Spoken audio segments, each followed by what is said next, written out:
Hi friends, welcome back my channel. Typewriting exam இன்றைக்கி நடக்குது.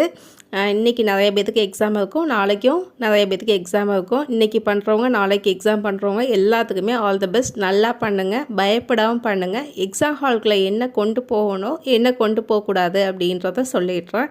Exam ஹால்குள்ளே போகும்போது நீங்கள் ஹால் டிக்கெட் வச்சுக்கோங்க, ஆதார் கார்டு, உங்கள் இன்ஸ்டியூட்டில் வந்து என்ன ஹால் டிக்கெட் கொடுத்தாங்களோ அந்த hall ticket, Aadhaar card, 2 pencil வச்சுக்கோங்க. 2 பென்சிலுமே நல்லா ஷார்ப் பண்ணி வச்சுக்கோங்க. ஒரு பிளாக் பென் ப்ளூ பென் ஏதாவது ஒரே ஒரு பென் வச்சுக்கோங்க. இங்கு பென் மட்டும் இல்லாமல் பார்த்துக்கோங்க. பிளாக் பால் பாயிண்ட் பென்னாக எடுத்து வச்சுக்கோங்க. எரேசர், ஷார்ப்னர், ஏன்னா சப்போஸ் வந்து நம்மளுக்கு நிப்பு உடஞ்சோம், அதனால் வந்து அப்படியே போகாதீங்க. ஒரு ஷார்ப்னர் வந்து எதுக்கும் கையில் வச்சுக்கோங்க. எதுவுமே போய் பக்கத்தில் யார்கிட்டையும் கேட்கக்கூடாது. உங்களுக்கு திங்ஸை நீங்கள் கொண்டு போய்க்கோங்க, ஓகேவா? பென்சில், எரேசர், ஸ்கேல் வச்சுக்கோங்க. ஏன்னா ஸ்டேட்மெண்ட்டுக்கு நம்ம லைன் போடணும். ஸ்கேல் வச்சுக்கோங்க. ஆதார் கார்டு, ஹால் டிக்கெட், இவ்வளோ தான் உங்களுக்கு தேவையானது, ஓகேவா? இதை கொண்டு போய்க்கோங்க. எக்ஸாம் ஹால்குள்ளே போகும்போது செல்ஃபோன் அலௌட் கிடையாது. அதனால் ஒரு பேக் வச்சுக்கோங்க. பேக்கில் தண்ணி வச்சுக்கோங்க. நீங்கள் வந்து எதுக்கும் வந்து ஒரு 2 பேப்பர், உங்களோட ஸ்பீட் புக் கொண்டு போங்க.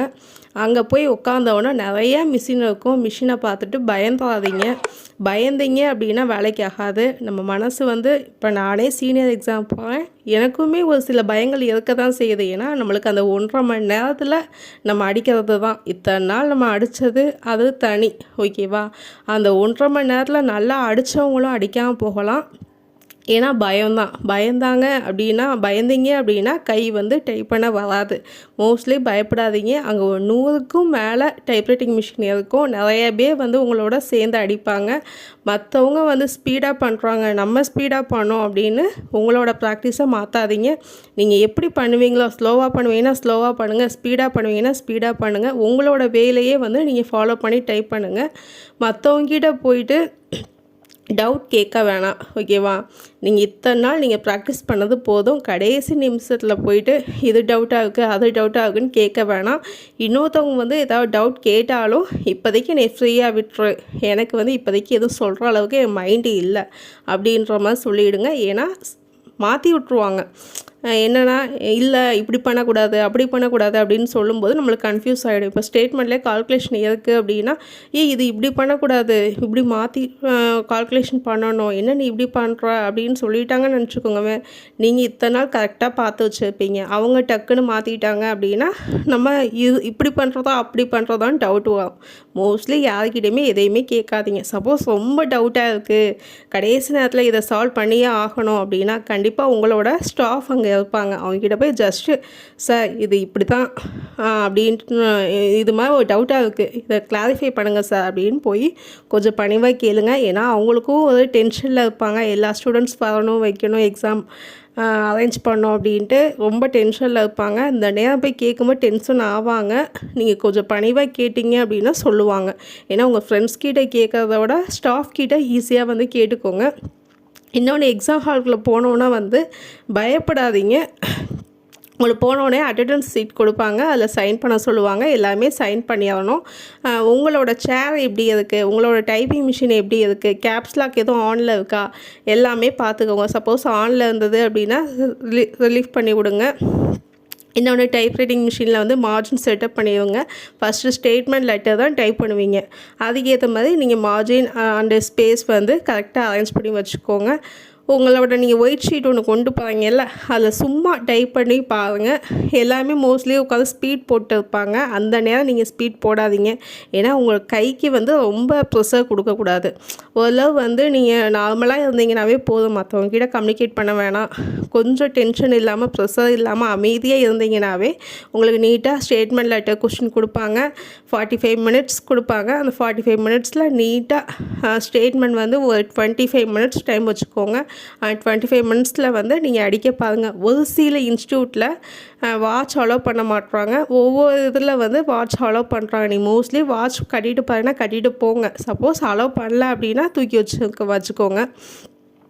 கரெக்டாக 25 மினிட்ஸில் வந்து ஸ்டேட்மெண்ட் முடிச்சுங்க. பேலன்ஸ் உள்ளதில் வந்து நீங்கள் லெட்டர் முடிச்சுங்க. ஓகேவா? திரும்பி ஒரு 10 நிமிஷம் நம்மளுக்கு ரிலாக்ஸ்க்கு டைம் இருக்கும். அப்புறம் தான் ஸ்பீட் கொஸ்டின் கொடுப்பாங்க. ஸ்பீட் கொஸ்டின் கொடுத்தோன்னே விசில் ஸ்டார்ட் பண்ணுவாங்க. நல்லா கவனமாக கேட்கணும். ஏன்னா சப்போஸ் வந்து ஒவ்வொருத்தவங்க வந்து விசில் சவுண்ட் கேட்கல, ரொம்ப நேரம் கழிச்சு தான் நாங்கள் ஸ்டார்ட் பண்ணோம், டைமிங் வந்து முடிஞ்சு போச்சு அப்படின்னு சொல்லுவாங்க. எதையுமே எந்த ஒரு கான்சன்ட்ரேஷனும் இல்லாமல் உங்கள் பேப்பரை இன்சர்ட் பண்ணிவிட்டு என்ன பண்ணுறீங்க, அப்படியே வெயிட் பண்ணுங்கள். விசில் சவுண்ட் கேட்டோம் டக்குனு அடிக்க. ஃபஸ்ட்டு ஸ்டார்டிங்கில் ஸ்லோவாகவே அடிங்க. ஃபஸ்ட்டு பேராகிராஃப் ஸ்லோவாக அடிங்க. செகண்ட் பேராகிராஃப் வந்தோடனே கொஞ்சம் ஸ்பீடு ஏற்றுங்க. அப்படி அடிக்கும்போது உங்களோட ப்ரெசன்டேஷன் நல்லாயிருக்கும். ஓவர் ரைட் பண்ணாதீங்க. ஓவர் ரைட் பண்ணிங்க அப்படின்னா உங்களோட தப்பை நீங்களே காமிச்சு கொடுத்த மாதிரி ஆகும். அதனால் மோஸ்ட்லி ஓவர் ரைட் பண்ணாதீங்க. பக்கத்தில் வந்து ஒருத்தவங்களோட ஸ்கேல் கீழே விழுந்துருச்சு, பென்சில் கீழே விழுந்துருச்சு அப்படின்னா அவங்களுக்கு ஹெல்ப் பண்ண போகாதீங்க. உங்களோட பேப்பர் உங்களோட இது, ஏன்னா 1.5 மணி நேரம் உங்களுக்கானது.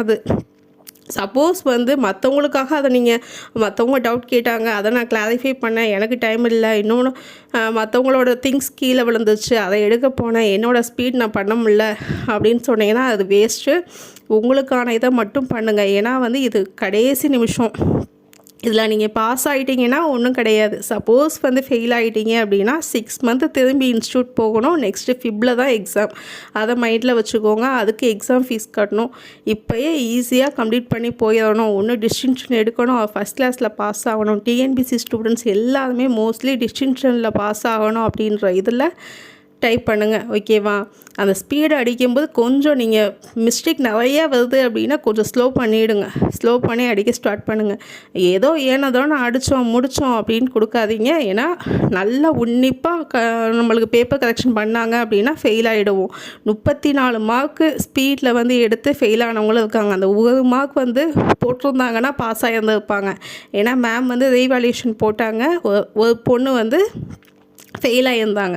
என்னென்னு பார்த்தா 1 மார்க்கில் வந்து ஃபெயில் ஆகியிருக்காங்க. அதனால் வந்து நீங்கள் ரொம்ப ஸ்டேட்மெண்ட் லெட்டரில் 100 மார்க் வாங்கியிருப்பாங்க. இதில் வந்து பார்த்தீங்க அப்படின்னா ஸ்பீடில் வந்து 35 மார்க்குக்கு 34 மார்க் வாங்கி ஃபெயில் ஆகிட்டாங்க.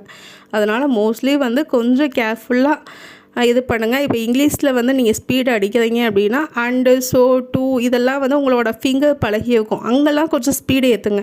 கொஞ்சம் பெரிய வேர்டாக இருக்குது அப்படின்னா இப்போ கவர்மெண்ட் இருக்குது, அக்னாலேஜ்மெண்ட் இருக்குது, இந்த இடத்துல கண்டிப்பாக மிஸ்டேக் வரும். அந்த இடத்துல கொஞ்சம் ஸ்லோவாக அடிங்க. சின்ன சின்ன வேர்டு தி, ஸோ, பட் அப்படின்ற உள்ள வேர்ட்லாம் வந்து உங்கள் ஃபிங்கர் ப்ராக்டிஸ் ஆகிருக்கும். அங்கெல்லாம் ஸ்பீடு ஏற்றி அடிங்க. தமிழ்லேயும் அதே மாதிரி தான். தமிழில் சின்ன சின்ன வேர்ட்லாம் வந்து ஸ்பீடாக அடிங்க. பெரிய பெரிய வேர்டு வந்துச்சு அப்படின்னா அங்கே கொஞ்சம் ஸ்லோ பண்ணி அடிங்க. அப்படி அடிச்சிங்க அப்படின்னா ஈஸியாக ஸ்பீட் வந்து கிளியர் பண்ணிடலாம். நல்லா பண்ணுங்கள் ஃப்ரெண்ட்ஸ். பாய். நெக்ஸ்ட் வீடியோவில் பார்க்கலாம். எல்லோரும் வந்து எக்ஸாம் எப்படி பண்ணீங்க அப்படின்றத கமெண்டில் சொல்லுங்கள். நானும் இன்றைக்கி சீனியர் எக்ஸாம் போகிறேன். இன்றைக்கி எனக்கு இங்கிலீஷ் எக்ஸாம் முடிச்சுட்டு வந்துட்டு எப்படி என்ன ஏதுன்றதை நான் சொல்கிறேன். ஓகே ஃப்ரெண்ட்ஸ், பாய்.